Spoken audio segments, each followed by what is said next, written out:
Days to go. Hello, everybody. We are here. We have scripts from Danny and John.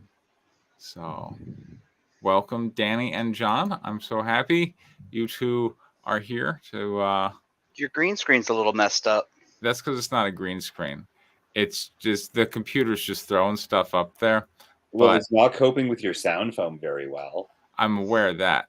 But, the question is, would I rather have, funky green screen, which isn't really a green screen, or would I just have, the camera on and you can just, look at all the stuff in the background of my See your phone? Yeah, foam and so, yeah. Anyway, I don't have stalkers. I don't need this shit going on. No, you don't have any stalkers. No, absolutely. But don't you actually have stalkers, or do you have harassers?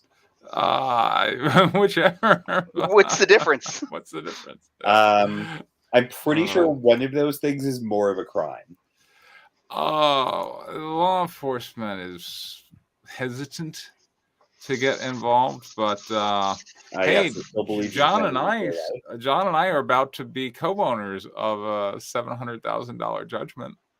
So, congratulations! Nice. I'm still trying to decide what I want to do with all of my money. I know. My earnings. I know. Is there any likelihood that you'll actually get paid? Maybe I'll get gold rims for my Challenger. Exactly. Yeah. I think that would probably be awesome. I can imagine our law firm is suddenly going to be ads are going to be we got a $700,000 judgment for libel on the internet. Come talk to Ahmed Law Firm in Dallas, Texas. Yeah. Look forward to hearing all about this offline. Yeah. But anyway, yeah, we are John and I are soon going to be the co-owners of a judgment, and hooray for that. Let's see. Okay, we have dead babies. We do. Okay, so this is continuing from the stuff that we read. I think it was actually last week. Mm-hmm. So our heroes are betrayed by their guide and stuck in a cottage with a dead witch whose burned head is in the oven, and a whole bunch of really, really strange rooms that seem to only connect to each other in a circle. And a whole lot of psychedelic fungus, and they're trying to find their way out. They've just opened the oven in the kitchen. There's the head of a dead witch in it, and they're rather surprised by this. Awesome. I will say, psychedelic fungus is the best kind of fungus. Now, all right, so just give me a rundown on who the characters are again. Priviel is sort of folksy female Indiana Jones. She liberates treasure. She defends those who can't defend themselves. She drinks a lot. Gavin is a bold young knight on his first adventure. Okay. And he is trying to save his kingdom from a horrible curse. All right. Yep. And yes, and Priviel has a basket that produces babies once a week and won't go away. I mean. Oh, sure. Yeah. So that's her longer term mission that we're totally not discussing here in any meaningful way. Okay. Who should be reading what? You should narrate, and I will be Priviel. All right. John will be Gavin. Panel 1, we're calling mid. Priviel and Gavin flank the entrance to the oven, staring at the charred, severed head. Well, then. That explains the smell. Panel 2. Close up. Priviel reaches into the oven and takes the earring. You were right, Gavin. The witch is dead, which means she won't need that earring. Panel 3. I was actually... I've been sitting around thinking of one of Thor's lines, and I realized, I wonder... I wonder if Danny bolded. Bolded is what I kept thinking. Currently, I'm lettering this. It helps me. Okay. Yeah. Panel 3. Insert XCU the earring. Extreme close up. Yeah. Panel 4. It turns out the earring was. Or it turns out the earring was structural. Okay, I read that correctly. After Privial removes it, a half face worth of charred flesh crumbles in a burst of ash. Underneath where the charred eyelid was, densely packed, sickly colored fungi making the shape of the eyeball are now apparent. Mycelia take the place of where the muscle fibers once were. Ooh, grisly. Privial and Gavin cough and hack and cover their eyes as the spores finally reach them. Cough, cough, cough. Yeah. Page 10, panel 1. Privial grabs Gavin's sleeve desperately. She wants to do something but has no idea, and the panic is setting in. Gavin, this is bad. Do you understand the kind of trouble we're in? Huh? Why? The witch is dead, Gavin. Ding dong. Panel 2. Close-up of Privial. Tears of frustration welling in the corners of her eyes. How in Elfland are we going to get out of here? Panel 3. Gavin nods solemnly, chin in hand. Good point. Good point. Panel 4. Gavin raises his finger. He's remembering. He remembered something. Remembered. There was something. The legend says you can't touch Marzana once she's in the water. You can't look back at her. And if you fall on your way home, you're in big trouble. So that means we need to move forward. Let's do it. And the writing in the bedroom talked about traveling in circles. So there's a trick to the doors? Panel 5. Privial replies, desperately clinging onto hope. Wait, there's a bedroom? I know. Let's explore the house together. Either there's a trick to the circle idea, or there's a secret door somewhere. We can do this. Page 11. Here begins a series of 3-panel gags in which our heroes ransack the house. Panel 1. Marzana's hut parlor.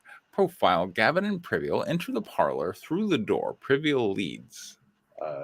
This isn't the hallway we landed in. Privial, it's a magic hut. Right. Let's see if we can find an exit we didn't notice before.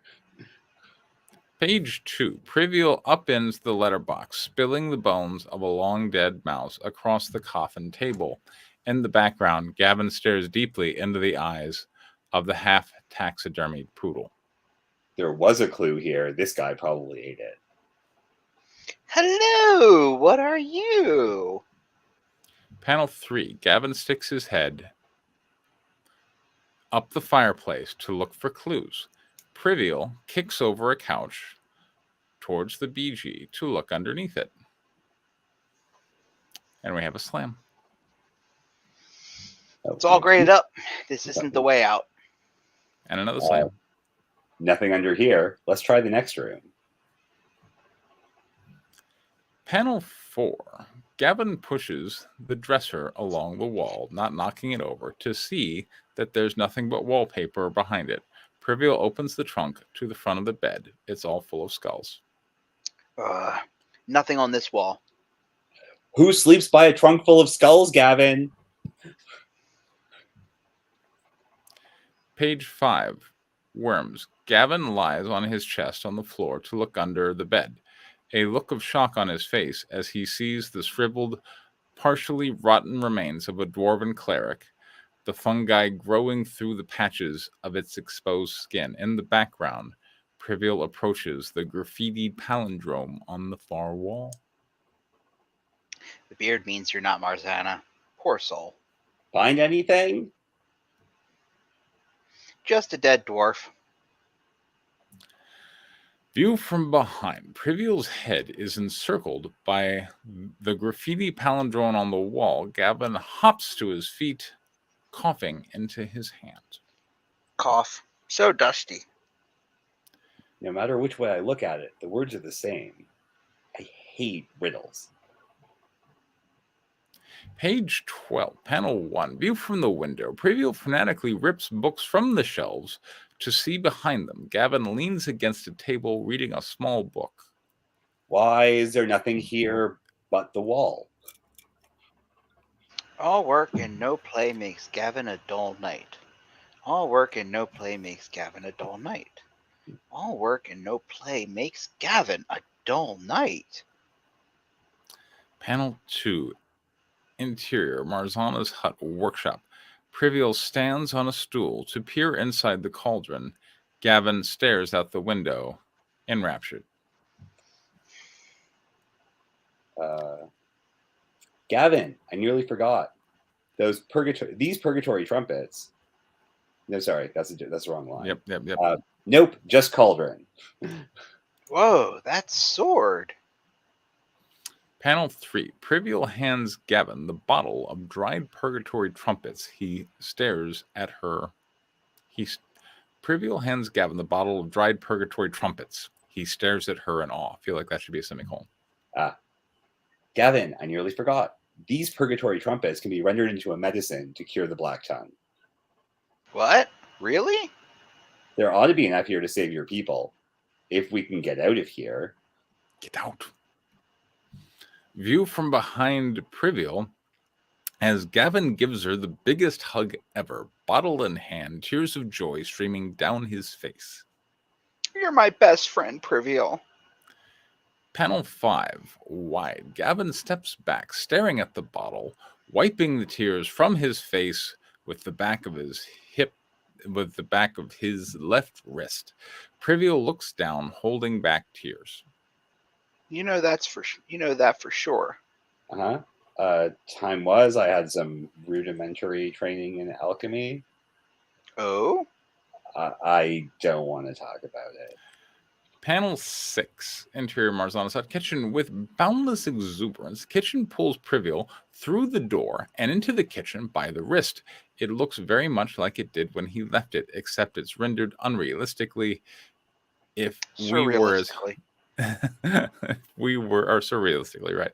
If we were as high on shrooms as Gavin and Priviel are, Priviel looks like she's about to hurl. Let's get out of here. Walls keep. I don't feel so good. Page 13, panel 1. Priviel, sick, supports herself on hands and knees on the carpet beneath the table, but doesn't puke. Gavin pokes around in a couple of cabinets, awkwardly giving her space. The walls melt. Gavin, come here. I feel something underneath the carpet. A way out? Panel 2. Priviel rips the carpet from the floor with her left hand, revealing a trap door, which she points to with her right hand. A way out! Panel 3. Interior, pitch black stairway. Priviel's face, black and white, except for the colorful fungi sprouting from the corners of her eyes. This is the house whose people sit in darkness. Panel 4. Gavin's face, black and white, except for his colorful fungi sprouting from the corners of his eyes. Dust is their food, and clay their meat. Panel 5. Interior, Marzana's hut, wheelhouse shed. Crane. They've come down a detachable staircase to a shed, dirt floor, tools, etc. line the walls. There's another door on the far wall, painted red. Between the stairs and the door, an open grave in the dirt builds the half-buried body of Marzana the witch, headless, rotten, one arm frozen in self-defense pose, the other gripping tightly to the hand of a shovel. Her top half is more unburied than the bottom. Her left leg sticks out of the loose dirt at an odd angle. No obvious fungi here. This location is perfectly normal. Shed with a corpse in it. Gavin and Priviel, overcome by magic, pass out, falling limply onto either side of the grave. Thud. Page 14. Gavin's nightmare. Gavin sits at a round table, dressed in rich finery. Shades of other knights sit in the circle around the table. To his left, the shade of King Arthur notably wears a crown. Before we feast, is there a knight here bold enough to entertain us with a story or game? Panel 2. Over Gavin's shoulder, the gigantic green knight is The gigantic Green Knight is in Arthur's hall, holly branch to his left hand, great axe in his right, in the center of the round table astride a green horse, whose face is so close to Arthur's they could kiss. Where Where is is the it that governor of this gang? I crave in this court a Christmas challenge. All right, John, let's do this. I'm so not sorry about the alliteration. Let's see. Gavin stands forlorn, holding the Green Knight's axe, which is embedded in the pavement from the force of a beheading blow. The headless Green Knight, holding the severed head in one hand, gallops out the hall on his horse. Sparks fly from the beast's feet. Gavin, bring thy body to the Green Chapel next Year's Day, where I shall strike you in return. Panel 4. At the alchemy school in a lab, late at night, young Trivial, normal skin tone pimply, concocts a potion, reading the recipe from a notebook on a lectern on her workbench. Add a drop of nightshade, then slowly fold in a fried mimic eye, simmer till thick, let cool, then apply to skin to cure blemishes. Haha! Imagine the shock when Privila Lyra becomes the prettiest girl in the academy. Panel 5. Young Privil's experiment explodes in her face. Mystical effects indicate she's been infused with weird magic. Kablam. What has science done? Panel 6. Later that night, young Privil, now changed to her current appearance, stands at the doorway to her parents' house, tears streaming down her face, pleading to be let in. The parents are like nightmarish stuffy dolls with button eyes and sharp clawed hands. Mom? Dad? Please, let me in. I don't know who you are, but you're not my daughter. If you know where she is, tell her to come home by curfew. Her supper went cold, so I ate it. Page 15, panel 1. Young Trivial walks across town, dejected, tears streaming down her face. On the stone wall beside her hang a grid of missing child posters, all featuring her name and old face. Copy. Have you seen this child? Trivial Elira 12. Reward offered. Panel 2. Young Trivial looks up, dejected and tearful, at the porter barring her from entering Jorvik University, the full evil, stuffy doll look. Do you seriously believe you could even be mistaken for Privial Ilaria? In all my years as a porter, I have never forgotten a student's face, and you, miss, are not a student. Panel 3. Bivial, whose clothes are now slightly more threadbare, tries to sleep in an alley in the rain, shivering. Why did I ever think I could have made things better? Now I'll never belong anywhere. Panel 4. Zoom out a sad, drunk, ramshackle adventurer wearing a cook pot as a helmet mocks Privial while he relieves himself. Looking that dirty, I'd be surprised if you could convince an elf to eat you. Panel 5. Young Privial, still raggedy, holds a cardboard sign in a small town adventurer's alley. Her handwriting is actually pretty good. Copy. Will perform any quest. Discounts for protecting the unloved. Sure, I'll hunt the bat of Bauhaus with you. Guarding a merchant caravan, you say? You're on. Panel 6. Zoomed out. Same alley, same position. It's dark in the late evening against the wall, and underneath the adventurer's alley sign, young Privial, the only one there, her father and his new daughter, pass by, ignoring them. Daddy? You see that bum, Elania? Your half-sister would be that age if she hadn't been stolen by elves. I used to have a different mommy? No, sweetie. I met your mommy shortly after that girl's mother drowned herself in a porridge from grief. Oh, this is very sad for a comedy. We're shifting gears. Nightmare sequence. Page 16.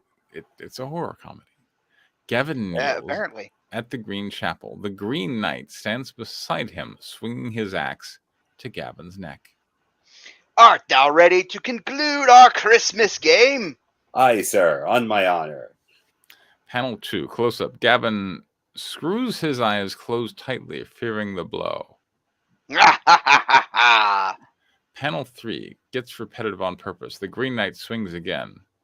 Art thou truly the Gavin that folk deem so good?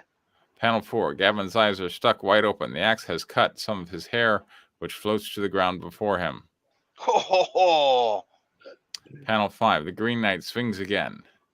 Have at thee! This time I shall strike true! Panel 6, the Green Knight's axe cuts Gavin's neck exactly enough to release a single drop of blood. Why did you stop? Get on with it. Panel 7, Gavin reports to King Arthur at the round table, showing off a shallow cut in his neck, face red in shame. Now I bear the brand of this blame for my cowardice at Christmas. Panel 8, all the shadowy knights of the round table point and laugh at Gavin. Ha ha ha ha. Ah. Panel 5, the laughter of the knights of the round table overwhelmed Gavin with shame. Ha ha ha. Ah. Stop it. Stop laughing at me.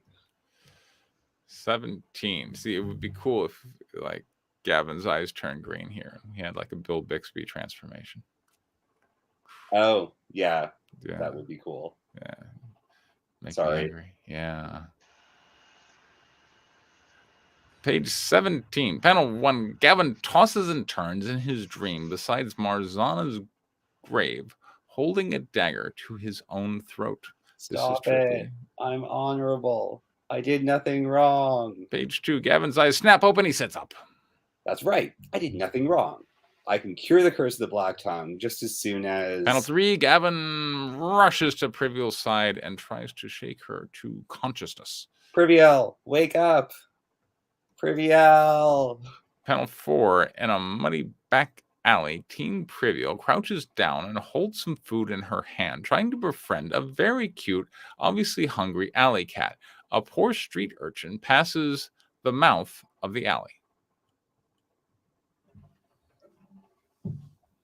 John, can we get you to Priviel? Okay. Hey, friend, want to share a meal? Panel 5. Tin Priviel holds her hand to her cat-scratched face as the alley cat saunters away haughtily. The urchin points and laughs at her. Ha! Can't even feed a cat. Nobody could ever love someone like that. Panel 6. Teen Priviel, with mud-caked, tangled hair, uses her single copper coin to buy a comb from a street vendor's market stall. Ha! Don't get your hopes up if you think this is all you need to look less repulsive. Page 16, panel 1. Gavin pulls a small yellow potion out of his satchel. The delirious Priviel claws her face with one hand, drawing bloody scratch marks across it. All right, Priviel, how about this? Panel 2. Gavin upends the bottle directly into Priviel's mouth. Copy. Potion of alertness. Potion facts. Per one bottle, 2 milliliters calories, 110 sugar, 27 grams. Vitamin B6, 280%. Vitamin B12, 250%. Caffeine, 80 milligrams.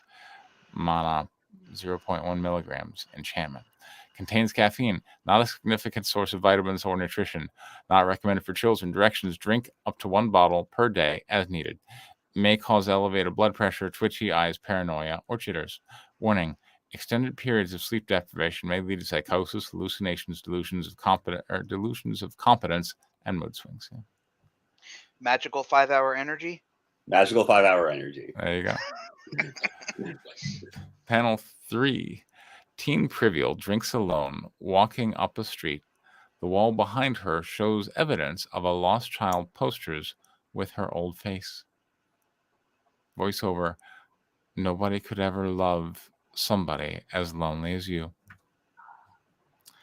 Panel 4. On the high street, a noble toddler runs in front of a galloping horse carrying a royal messenger. Privial watches. Gallop, gallop. Panel 5. Young Privial saves the toddler just in time. Gotcha. I'm sorry. Panel 6.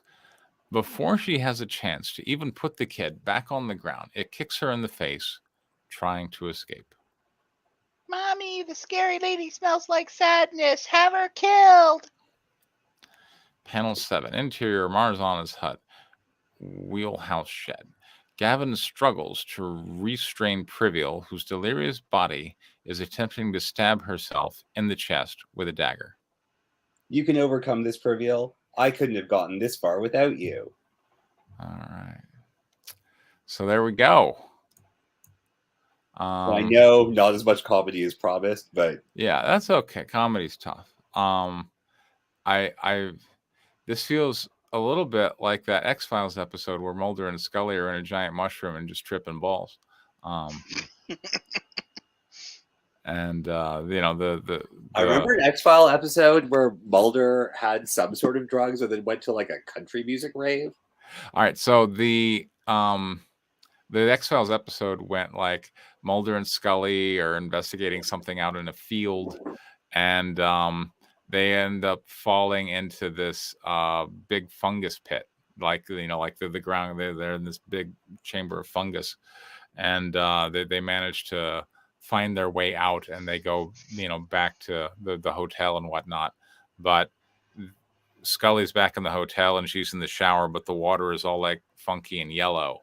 And then she realized she never really left the mushroom chamber. She's just hallucinating that she's back in real life, and that she has to somehow connect to Mulder, who's also tripping balls, and they have to, through their shared delusion, get out of the place before the mushroom eats them, because it's slowly digesting them over time. So anyway. Okay, I guess I'm walking that way for research. Yeah, no, it's cool. All right, so here, we got something similar. So these two are exposed to a fungus from the head of a witch, which is super cool, and they're tripping balls, and there's a Green Knight hacking Privial on the neck, and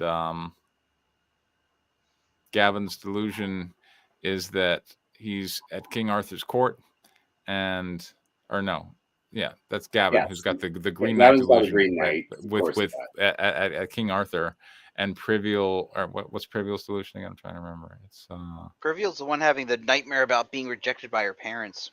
Oh, okay. All right. Sure. Yeah. Okay. So yeah, we got that. And that, as far as I can tell, is what these 10 pages are about. And that's, it's cool. We got stuff happening. We got weird, trippy stuff, and Privial trying to off herself in the drug-induced stuff. And we got a 5-hour energy. I always love potions.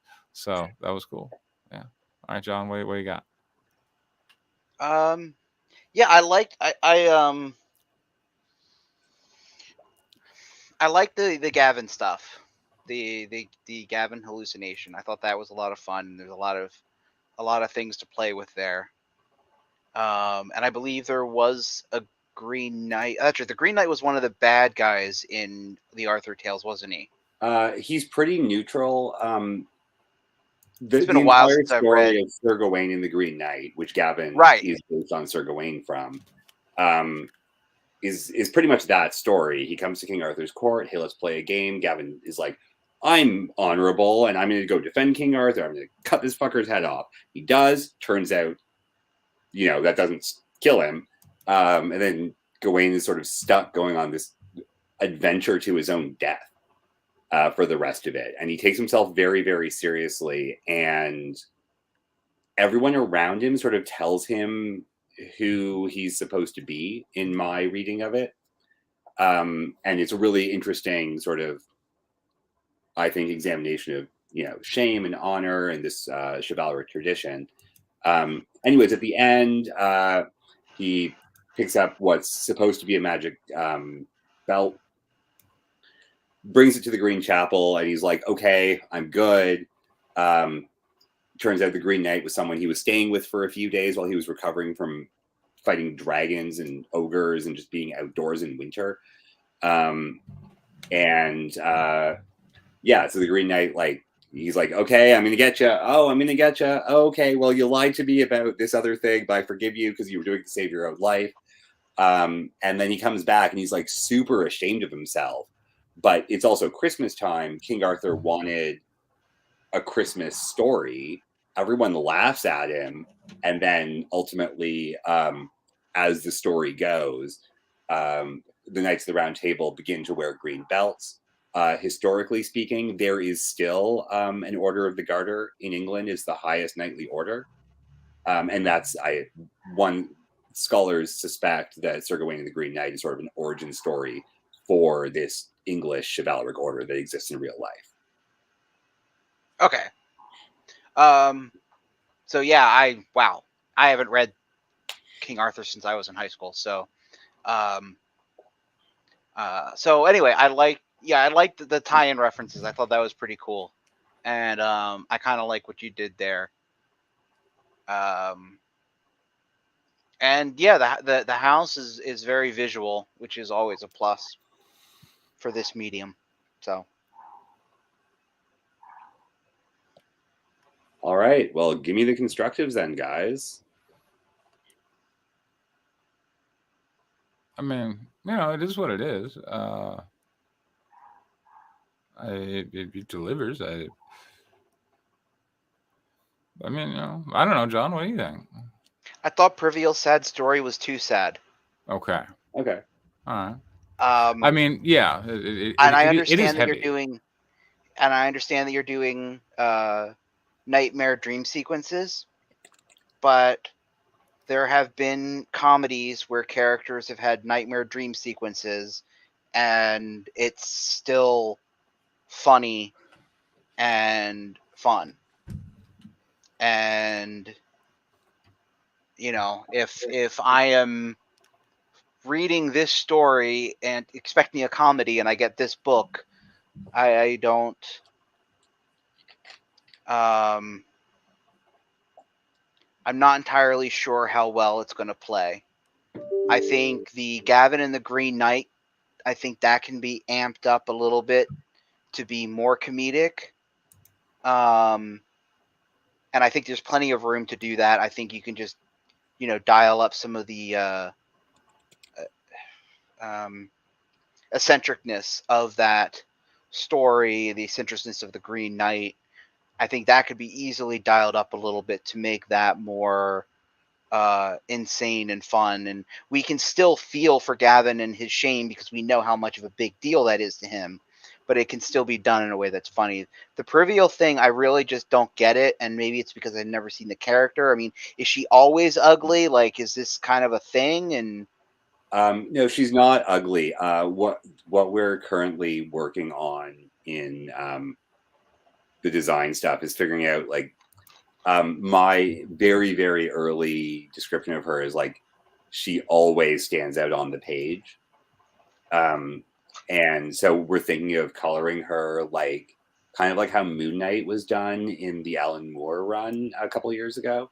So like largely paper colored, aside from very, very bright hair and clothes and stuff. So she's going to stand out by not having a normal skin tone.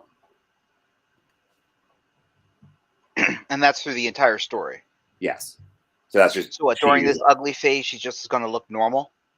Yeah. So she's like a normal girl and is like, I'm going to make a magic potion to get rid of my pimples. And then it goes horribly, horribly right. Right, that's all fine and good because that's all, for comedic effect and all of that. I just feel like that it gets a little too heavy and a little too sad. And yeah, that's fair. I'm not good at writing miserable origin stories for people, so this is still in early days.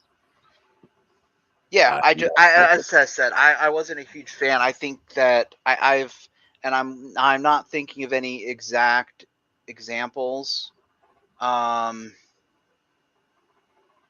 I'm trying to think. Can't really think of any at the top of my head, but I just kind of feel like I think it could be done a little bit more. I think you can get the same point across, which, like, I'm guessing she's dealing with self-doubt and that sort of a thing, and that's kind of what her Yeah. nightmare is about. But I think you can kind of do that and all in a way and still make it where, you know, it's still funny and maybe a little over the top, even though we still kind of feel for her in the world, you know? No, and that's a really helpful note, actually, because there are parts where I feel like, thinking about it a bit more, like I could go for funny instead of just trying to pile on misery. And that doesn't make the misery any less miserable. So I think that could still really work. Yeah, I mean, there's a genre for people that like stories that are of characters dealing with misery on top of misery on top of misery, and I just don't feel like your readers are getting into this story for that. Yeah, no, that's really good notes for a round of revisions. A question. Go ahead. So I know last week, Preston, you complained a little bit about how not very much happened Yes. in the episode. Now that it's at like a bit more than 2/3 length, does it feel more like something happened? All right. So Privial and Gavin come to a house or apartment looking for a witch, right? Or how did they get here? Right, they're looking for a witch. Yeah, they're looking for a witch. They have a guide. They find a head and they go on a drug trip. I mean, so a lot of the pages from last week were like just exploring the house and having it be sort of weird and funny and slightly creepy. I mean, look, any scene is fine as long as it's entertaining your audience, right? Yeah, that's fair. So you know, there's no right amount of stuff that needs to happen or doesn't need to happen. I mean, you know, we've got characters, we've got a setting, they're interacting with the setting in a coherent way. That's, you know, it's weaving a tale. Is the result any good? You know, it's going to depend on the taster and the spice. So John is suggesting a bit more comedy, and you know, I mean, look, come on, that's always going to be good. Although it's not, you know, it's not easy. But no, comedy is not easy at all. It's really very hard. Yeah, but horror is actually a lot easier for a number of obvious reasons. Yeah, exactly. So, I mean, really, to me, the only way I could tell you whether you know, the appropriate amount of stuff happened is if I understood this like a link to like a larger arc that you were trying to tell. Okay. But I mean, you know, I feel like we're, you know, I think it's fine. Okay. Yeah. Cool. Thank you. Yeah. How about you, John? Yeah, I'm good. Awesome. Okay, let's take a look at some stuff. We have Angel of Darkness. All right, what happens in Angel of Darkness?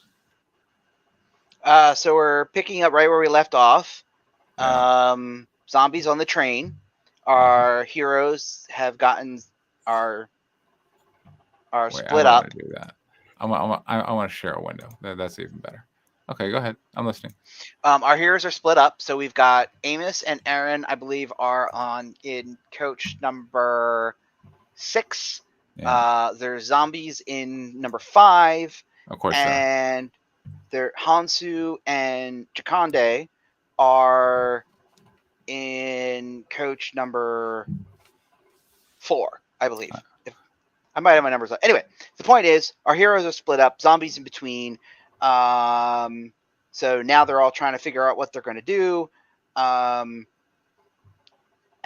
basically, at the end of page 11, Hansu and Jakande have decided that they are going to take the 15 people that are with them Yes. And they're going to make a move toward the train engine Yes. to try to retake the train because Yeah. it is speeding up and it is increasing to unsafe speeds.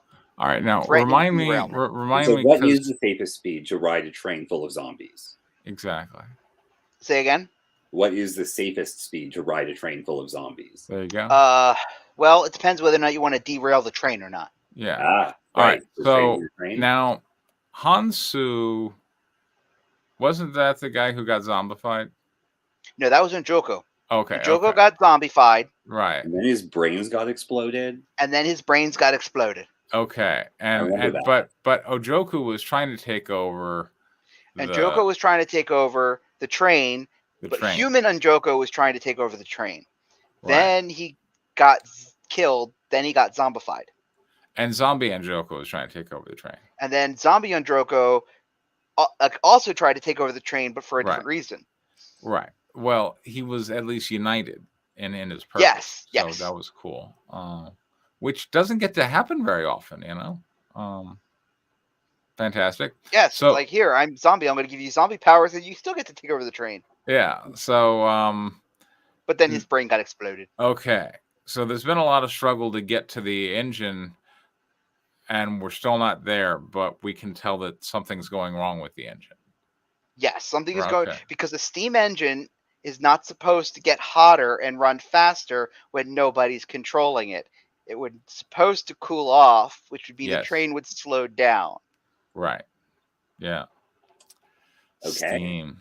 So I'll give Preston a break and I'll do the narration since you guys were good enough to suffer through my prose. Page 12, interior. Wait, hold up. First off, I mean, you're not telling me if Nikki is wearing any clothes. Oh, she is wearing clothes. She's probably not.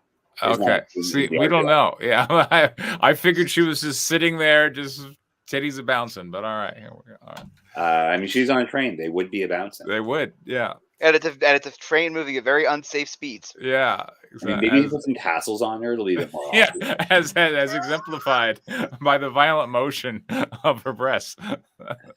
Panel 1, Nikki sits on the cushioned storage bench, talking to the child's skull in her hand. Preston, you can do Nikki. Baba Napatoa, Inji Tugamine, Kumaninsu, Vodkafa. What the devil is this? That's a good question.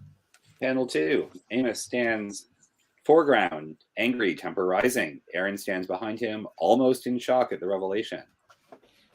This whole time, it's been you. You're responsible for all this death. Colonel, wait. Okay. Nikki's been trying to help us. Panel 3. Nikki still seated on the bench to the left of the panel. Amos standing to the right, aiming his pistol directly at Nikki's head. Look, I feel like on the trigger. There we go. Aaron stands between them, pleading. I'm sorry. I'm just used to so much social media. Like I feel like when someone's when someone calls out like the attractive woman on social media, you always have the simps come in. So I'm just like Aaron just seems like one of those social media simps. But anyway. I'm going to count to 3. Colonel. Stand down, Second Lieutenant. 1. Colonel Amos. I'll do it. Stand down. 2. Hail 4. There we go. Nikki, standing before Amos, leans her forehead into the barrel of the pistol, her eyes closed. A tear rolls down her cheek. She appears calm, ready to accept her fate. Please. She was the one who said to kill the necromancer. Sir, we don't know what's going on. She's involved, and that proves it. Who else carries around a child's skull? An excellent question. Sir, I'm sure there's a good explanation. Page 13, panel 1. Interior, observation coach. Nikki turns her back to Amos, walks to the rear platform. Amos, with his finger off the trigger, keeps the pistol aimed at Nikki. Aaron stands beside Amos, her hand on Amos's hand, holding the pistol. Please, sir, let me talk to her. Find out who the hell that is, or I swear to God. Panel 2. Exterior, rear platform. Nikki grips the rear railing, breathes, breaths heavy. Aaron stands behind her. Nikki? Oh, my brother and I were sold into slavery when I was 11 years old. Before taking us to auction, they decided to have their way with me. As they were taking their turns raping me, my little brother tried to stop them. They beat him to death in front of me, even as they continued taking turns. Boy, there's talk about some Were grim you shit just here, giving me John. criticism about getting distracted, John? I am not writing a comedy. Anyway, that's some grim shit. That's fair. All right. You're absolutely right. Yeah. I'm not writing a comedy. You know, look, that could have been a flashback. You could show, don't tell. Oh, I yes, want to see totally, that. Preston. Let me go ahead I wanna see and the write dead that child. panel as a I want to see flashback. it. I You're want to see it. absolutely right. I No, think that would be the. No, That I is wanna see exactly it. what this story needs. Can I There you go. please be the voice of rating systems Yeah. and remind everyone that this is supposed to be a reasonably PG-13 That's show, true, yeah. not a backdoor I spit in your grave. There you go. Panel 3. My script is past PG-13. Yeah. Aaron, oh wait, I'm not narrating. Go ahead. Panel 3, Aaron and Nikki face each other. Aaron holds Nikki's hands in hers as Nikki fights back tears. And then by random chance or providence, Arthur came, and he reminded me that there was love in the world and life was worth living, and now he's gone to. I think this is an improvement, by the way, over the prior iteration of the story where she didn't care about the guy. If I hadn't struggled against the slavers, Jelani would still be alive. If I hadn't, your colonel should put me down before I get someone else killed. Sound advice. None of this is your fault. I don't know that. Boy, Aaron is simping hard. Okay. As the voice of continuity, before I forget, I want to remind John that nowhere in that info dump of backstory did anyone explain the skull. It explained what? The skull. Which was The actually skull she keeps talking into. an open question that had just It's her come brother's skull. Okay. Page 14, panel 1, interior baggage coach. Hansu breaks open a wooden crate, revealing a hand-cranked Gatling gun. Behind him, Jaconde and 4 others, 2 conscripts, a farmer, and a tanner, load up Lee Enfield rifles. All right, sweetheart, come to daddy. Sir, we are ready to retake the engine. Hell yeah. Panel 2, Hansu stands, facing the men. Listen up, men. 2 of you will go with Captain Jaconde and retake the engine. Once we get the train back to speed, I'll lead the charge with this baby, and we'll be sure the dead stay dead. At our current speed, any sharp turn will doom us all. We must move quickly and precisely. Find your courage, men. Is it bad that based on how Preston described, what was it, page 12, panel 1, I just imagined that speech with Hansu naked because I've been thinking about how to do comedy? There you go. I mean, I could do that. I mean, that would be a comedy. Panel 3, exterior, train coupler 1, 2. Jaconde, Lee Enfield rifle slung over his back, grabs onto the coal box on the left side. A farmer with his Lee Enfield slung over his back grabs onto the coal box on the right side. The tanner leans over the left side, aiming down the side of the coal box. A conscript leans over the right side, aiming down the side of the coal box. Keep us covered. Panel 4. Just note here, you could clean this up a little bit. I know exactly why he did that. Okay. He mentioned Google Translate being necessary for the art direction. Okay. Yeah. Yeah, that's exactly why I'm just...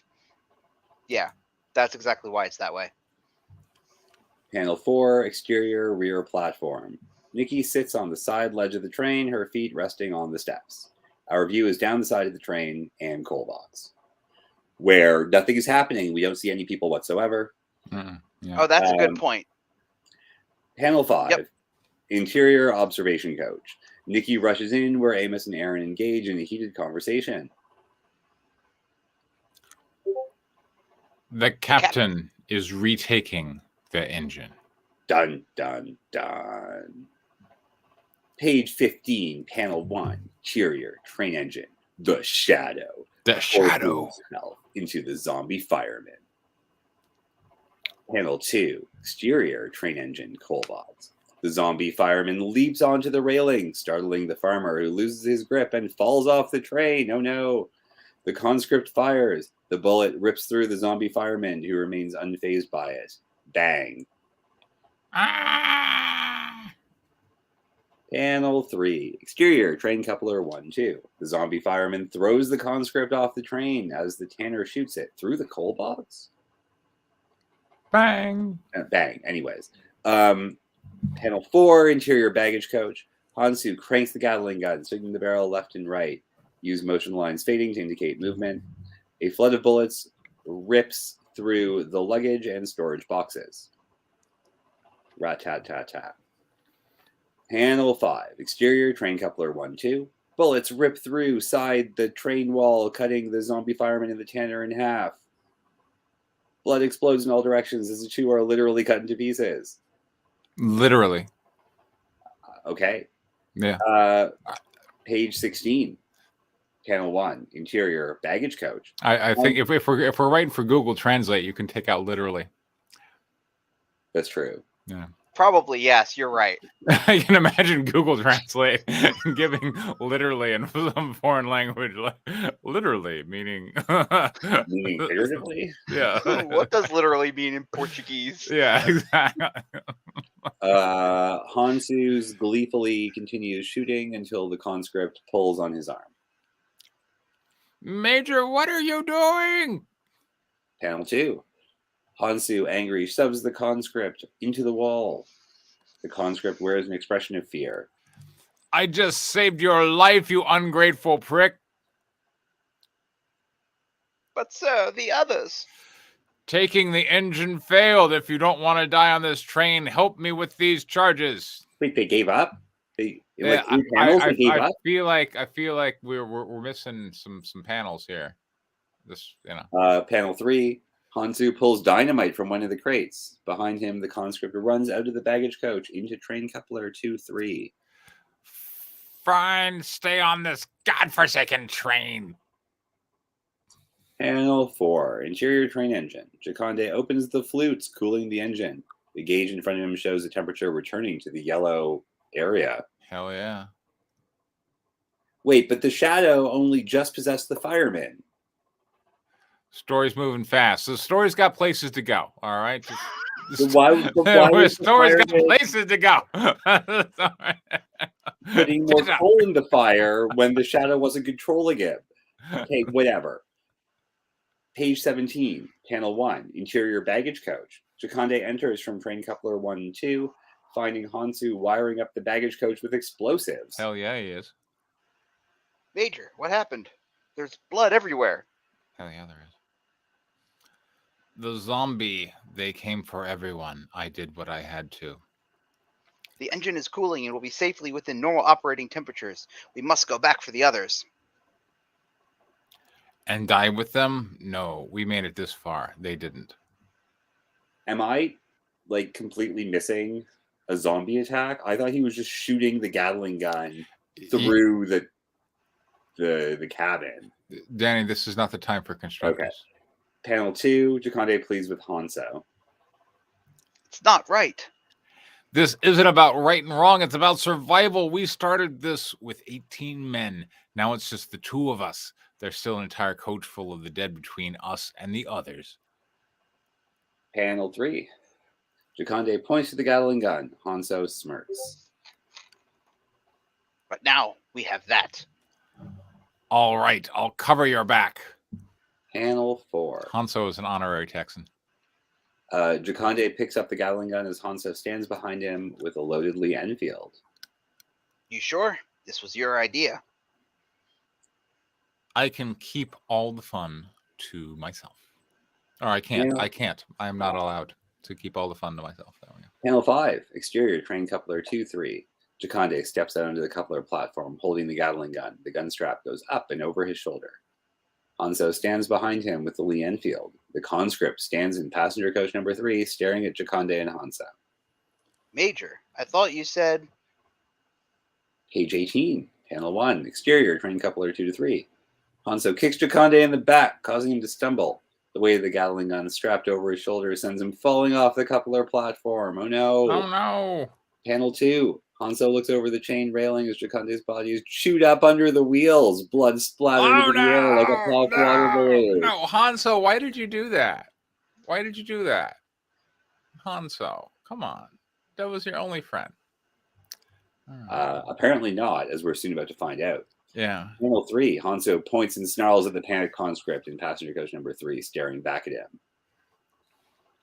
Only reason I'll kill you too is because I don't want to deal with another smart zombie. Okay. Panel 4. Exterior, train engine, coal box. Hanso, with the detonation cord wheel slung over his back, climbs around the outside of the coal box. The detonation cord runs from the wheel along the side of the train into the baggage coach. Hell yeah. Panel 5, exterior, rear platform. Nikki stands, hangs off. Yes, okay. She stands and hangs off the rear platform. Yeah. Holding on with one hand while standing on it, watching as Hansu climbs around the coal box. When you translate it to Portuguese, it makes more sense. No, that sentence I need to rewrite. Right. That's poorly written. I'm sorry. All right. Page 19.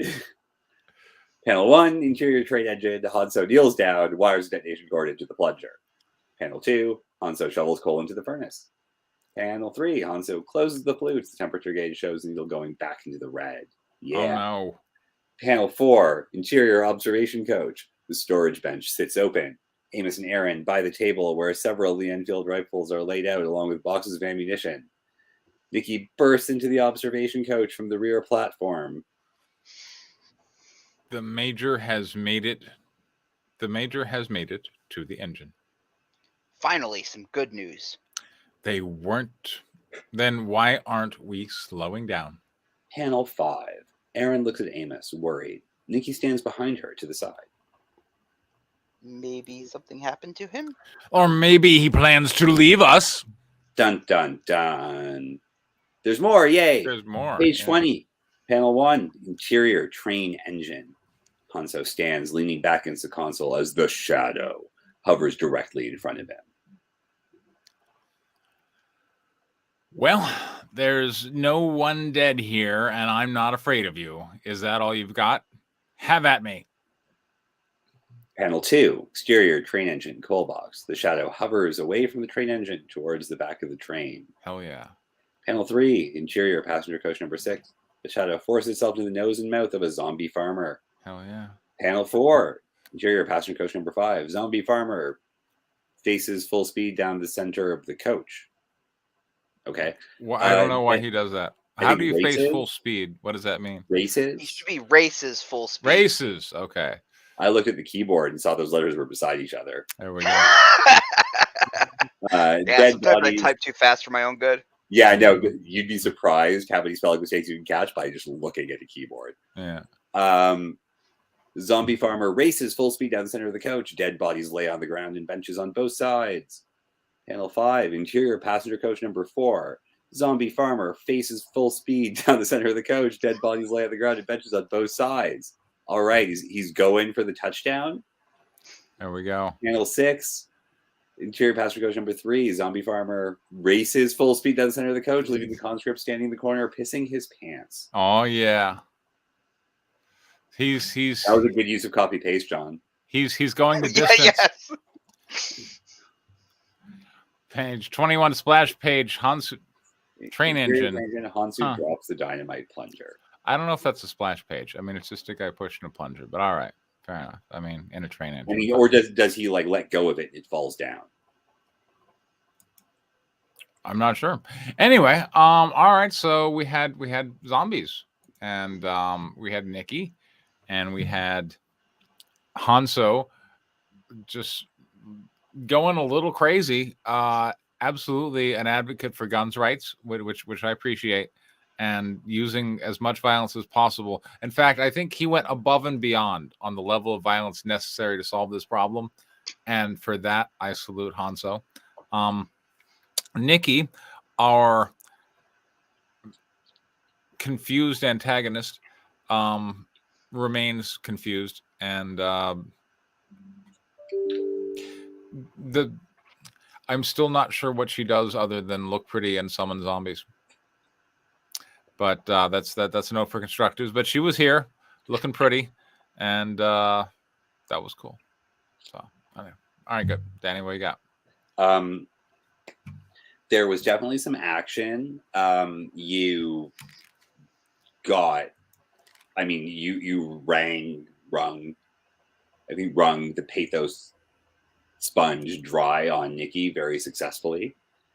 You had some rousing speeches and a whole lot of bravado, and what seemed like an Arnold Schwarzenegger type character just walking around with a hand cranked Gatling gun strapped to his chest, which is great. And a lot of bullets and the promise of explosions. So, yeah, definitely delivering on the action. All right, constructives. Okay, Danny, and I know you had a few. I mean, there were some panel descriptions that were unclear. I was more confused as to what the beginning, middle, and end of this action scene are. Oh, all right. Preston has disappeared. Yeah, we don't need him. So, an action scene, like any other scene, needs to have a beginning and a middle and an end. And we have Gatling gun guy who gets kicked off the train and explodes. So that's cool. But then we lose the Gatling gun. But there's not a sense of like, okay, well, we need to get through these zombies. Here's the plan. We try to implement the plan. The plan goes wrong or right. What's the shadow doing? Oh, something has turned the tables. Now we need to retreat. Or now everyone's dead and we're in trouble. What do we do? And oh, now we've overcome that and we are successfully doing this in a really badass way. So I didn't really get that sort of feeling of completion from the action sequence. And I think, I don't know if that's maybe because like we're running out of background cast to like have opinions about things. So like, you know, Nikki moaning about her past life while other people are doing the action is cool. And lets us sort of show the scale of what's going on. But then we have this like shadow infected zombie football run, essentially. Yeah. I don't know what the word is for that in American football because I don't care about American football. A sprint? Sure. But yeah, a sprint. A sprint. There you go. Which was cool, but I mean that he's not like holding a bomb. He's not like what's his goal? Yeah. I have no idea. So there's just a zombie running around some corpses, which is, I mean, hardly the most thrilling piece of drama. And it felt like there was supposed to be a ton of meaning there because we showed a lot of it. So I don't know how, but I feel like a little bit more talking about goals and motivations and like what's happening during the action scene is going to help really clarify that.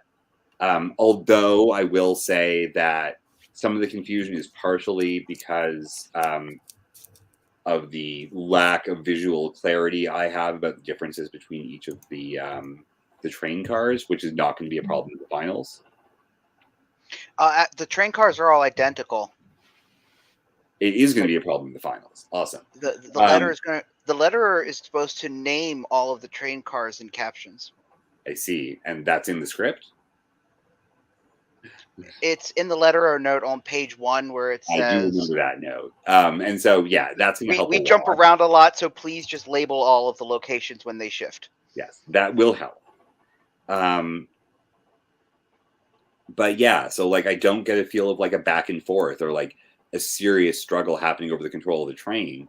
like I had that feeling when we had 4 guys climbing on the coal box and then the fireman zombie attacked them. But also that seemed to slow the train down, so it seems like it was counterproductive from the villain's perspective.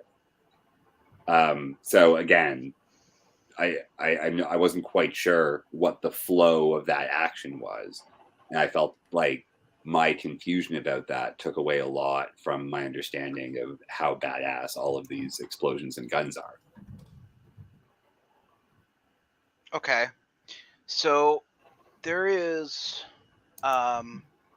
okay, so all of this, so there's the shadow, and then there's the zombies, and the zombies are all mindless automatons.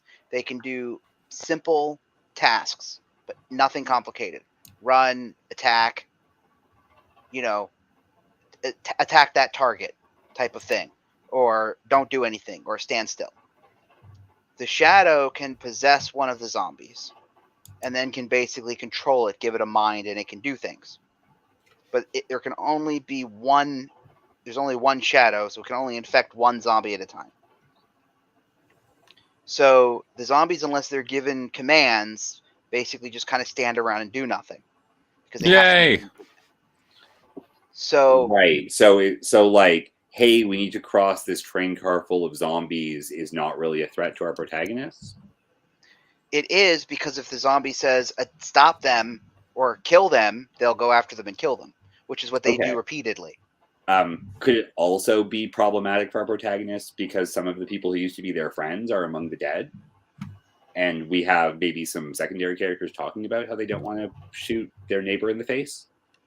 Or something zombie movie like that? I mean, we're pretty far into zombie movie, and you've probably already done that, so maybe that's not very effective.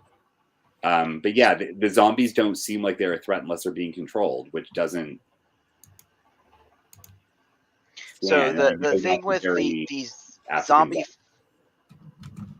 So the zombie fireman sprinter guy was basically going after Hansu. Because Hansu was trying to... basically had taken control of the train, and there were no zombies left because Hansu shot them all with the Gatling gun. So there were no bodies left. Now, I got to say, I really feel like you were cutting out too many pages. I wanted to see the conflict for the engine. Okay. I feel like I could totally do this. This issue is 21 pages. I've got room to go. I just don't know where to put it, or what. That's kind of why I wanted to. Like, the conflict for the engine was the part that really stuck out to me as being the most compelling. There you go. More violence, less Canadian, and more American appeal. There you go. Sure. Yeah. Soon Daniel will wake up to eating bacon. There we go. We have bacon in Canada. You do. You have really good bacon. Yeah. You have Canadian bacon. Which is the best bacon. They have weird round bacon. Yeah. Yeah, real bacon. Anyway. In rashers. It's not round. Bacon's in strips. No, yeah, bacon that comes is in true. rashers. Okay. But anyway. So more time on taking the train. Yeah, I feel like you were cutting out way too much. Like there's plenty of, I mean, look, this is an action story. If you can't tell me how Hansu and the conscript fare on a train full of zombies with a Gatling gun and a mission to get to the engine, then change your genre, man. I mean, look, I want to see that, right? Okay. Yeah, and like dude who got like kicked under the wheels, who and that seemed pretty random, by the way. I gotta say, like, I don't understand why Hansu is one day like, and you know what? Screw that guy. You know what? I feel like for like a couple pages first, and then that's another action scene with beginning, middle, and end. I feel like Captain Kirk is sitting here with the red shirt, like, okay, we have to go fight the Klingons. They go fight the Klingons, and when they're done, Kirk just turns around and kills the red shirt. Like, yeah, fuck you. You're too smart for this. Yeah, Mr. Redshirt, you weren't supposed to survive this action scene, so I'm going to just kill you. Like, it doesn't. Although that's cruel and possibly realistic, it's not narratively satisfying. Right. So anyway, And like, Okay. yeah, and the women aren't doing very much this whole time, right? So we have The women are talking about their feelings and past sexual abuses. So they talk about it, then they just stand there. do women do something else? I mean, why don't they have guns? There you go. Why don't they have guns? I gotta again. I like. Like, why are you not giving your sexy cover art character a gun to hold? Right. I still don't get Nikki because she's. Look, same note. I'm gonna go ahead and keep giving it. The Shadow is like the kind of villain that they're supposed to be stopping, but he's kind of wispy and not really compelling. And he apparently can just make he can make a zombie sprint. I mean, okay. What if Nikki were trying to like entrap the Shadow in the Right. skull? Yeah, At the I same see time, that the Shadow was would trying to be run towards the right. firebox, and it was all part of a big group activity. Yeah, and I everyone was involved with expect. I mean, if based on my role playing experience, if nothing else, right? Okay, we got Hanzo. He's the action monkey. He's got the guns. He wants to take the engine. Cool. We got Nikki. She's messed around with the occult thing. She's got clearly some spell stuff and a skull, and she understands. She's the one who created this thing. She should have some plan for how to deal with it. And I don't see that. Anyway.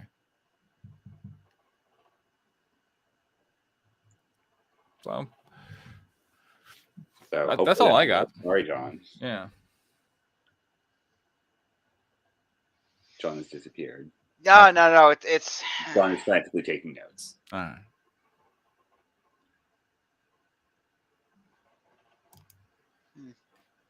right. I mean, look, Angel of Darkness 1 made 3,800, so or no, it made $4,000, right? It went to $4,000. Yeah, it was.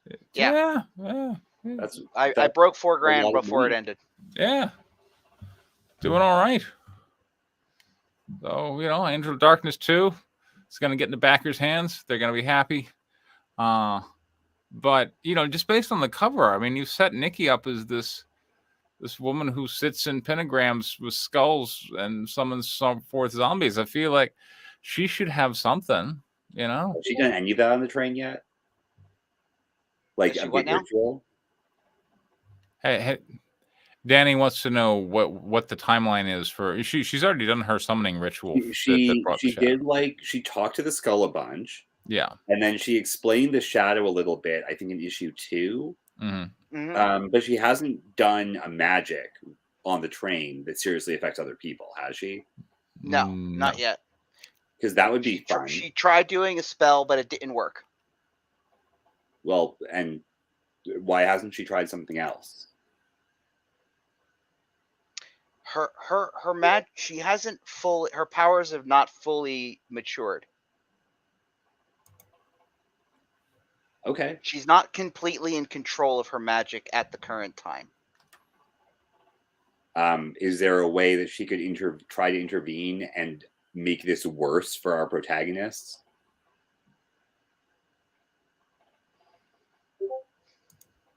Because her powers aren't mature is actually a really good dramatic point. There you go. I mean, and that might be a way to add additional complications. For that matter, I gotta go. What is Nikki's arc?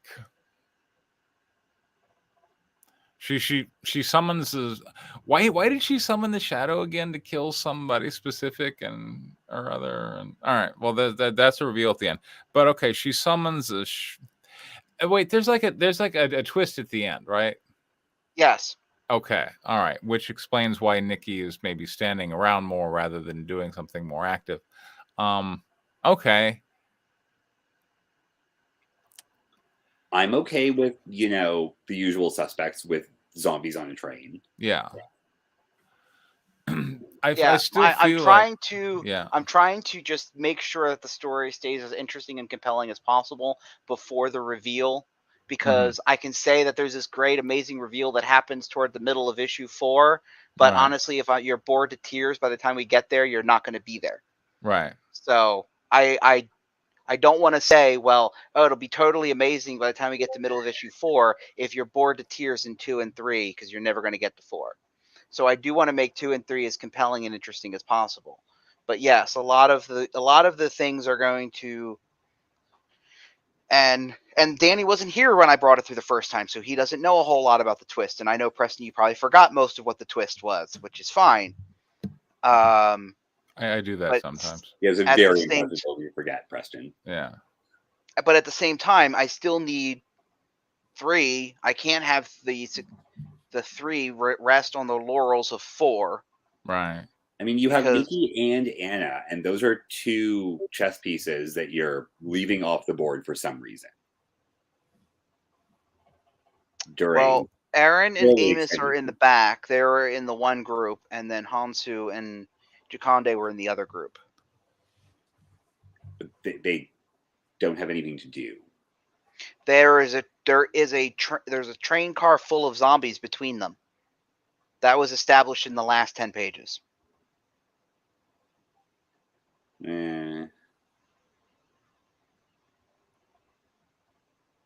So yeah, they were together, and then in the beginning of issue 3, they get separated into 2 groups.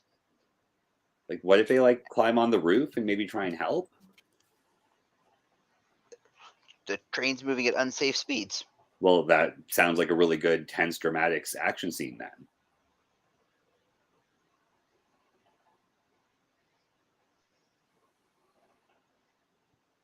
As they struggle against this train that's shifting underneath them and is going faster and slower and whatever. Or like maybe there's some like, German attack zeppelins come or something. I don't know. And like cyborg Tyrannosaurus Rexes.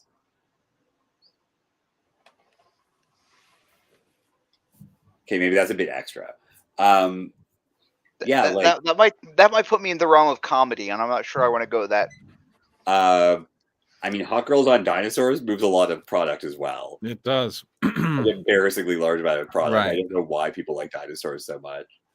All right, so you got your end, and your end is going to be bolstered by Nikki's reveal of, aha! I bet you never expected the woman who summoned the zombie apocalypse to be up to no good. And super cool. But, okay, then, look. If you're going to make Nikki not interesting, it's almost like you can just have her just be jiggling boobs in the side, but we got to have something here. So make it about Hanzo or something, like, put me in a character that I want to see succeed and show me them struggle, right? Okay. All right. Well, that's all I had.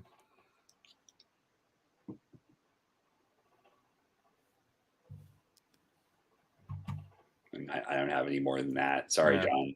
No, it's okay. It's okay. I got some stuff I gotta think about. Issue 3 is not coming for a while, so there you go. Preston's last point might actually be a way for you to think about, if you're going to do the revisions about the issue, who is issue 3 about? Make it about that. Right. And just really focus on that one character. That might actually help a lot. Mm-hmm. Like, limit their perspective. Don't show stuff they can't see so much. Show them panicking. Show them overcoming some challenges. There you go. That's it. With violence. Yeah. And maybe they talk to Nikki, and Nikki says something to them that they don't really believe, but I mean, they're not going to kill her, so whatever, they move on. Yeah. Or maybe they have their own like flashback in the middle of the action scene, and they just go away to boring parts. Yeah. Or maybe he ones up Nikki's trauma story, like, what? You had your child murdered in front of you while you were gang raped. Let me tell you about my story, sister. And then that would be cool. I cut that because I felt like it was okay. I had in that original scene, Aaron also had a sob story, and I felt like it was just way too much. So I cut it because I was just like, no, that just sounds like, trying to one up each other's sob stories. I'm like, no. This story is supposed to be about had a hard life. I've had a hard life. I was maybe someone's hopeful about a better future in the place they're trying to go to. There we go. They're going to war. There we go. Hey, That's why they're on the train. They're all Okay, but they're all in going war, to you join could World make War money. II. we might all be going to war, and we're still hopeful. Don't Hold worry on, about it. this is in World War II. Why are there not evil Nazi death zeppelins? Because Because they're that's still not in a what British John wanted to colony. write. Hitler Okay, has fine. never hasn't gone this far Yeah. south in Africa. That's fair. All right. All right, Lords of Iron is $160 away. Woo! How many hours? 22. Oh, okay, you got time. Hit it. We'll hit it. Yeah, Don't worry. you'll hit it. No worries. I mean, Yeah. that's like the minimum wage in America, right? Like $1 an hour. Yeah, and like yeah, and I'm gonna be moving the release for issue 2. Let Jake know, to somewhere around 2024. So Okay. it's pushing that one out. What's the matter? No man. more Lords of Iron? I don't know. This is I don't. I wonder if that's good. So is that going to make my covers worth even more when when this is like the one issue that there is Could no be. sequel? This Could is it. be. This It is may be. this is the I mean, Lords of look, Iron one shot. we're it's not a bad business model if I just shot it in the head right now and just walked off, right? But I mean, I'm gonna be a little more. Well, don't do it dedicated before to your Kickstarter ends. You might have a bunch Right. of people moving. Yeah, I mean, look, you do what the movie You'll studio go does, from right? 4,900 all the way down to You 200. do what the movie studio does. You know, the box office is in the toilet, but you're like, of course we're gonna make more. Of course, it's so good. And then 6 months later, what movie? What are you talking about? Oh, Fan Four Stick? I don't remember that. yeah. So, whatever. But I liked parts of that, and I barely remember that. yeah. But no, I've certainly got some plans, but I don't. I mean, look, it's Lords obvious. of Iron's not that big of a moneymaker. It's obvious where the money is, and it's not there. So, yeah. Well, you don't have any titty covers. I mean, I did on the Make 100, and that one didn't do particularly well either. So, Do you still yeah. have any of those left? You said they sold Sure. out, though. No, I did not, because they did not.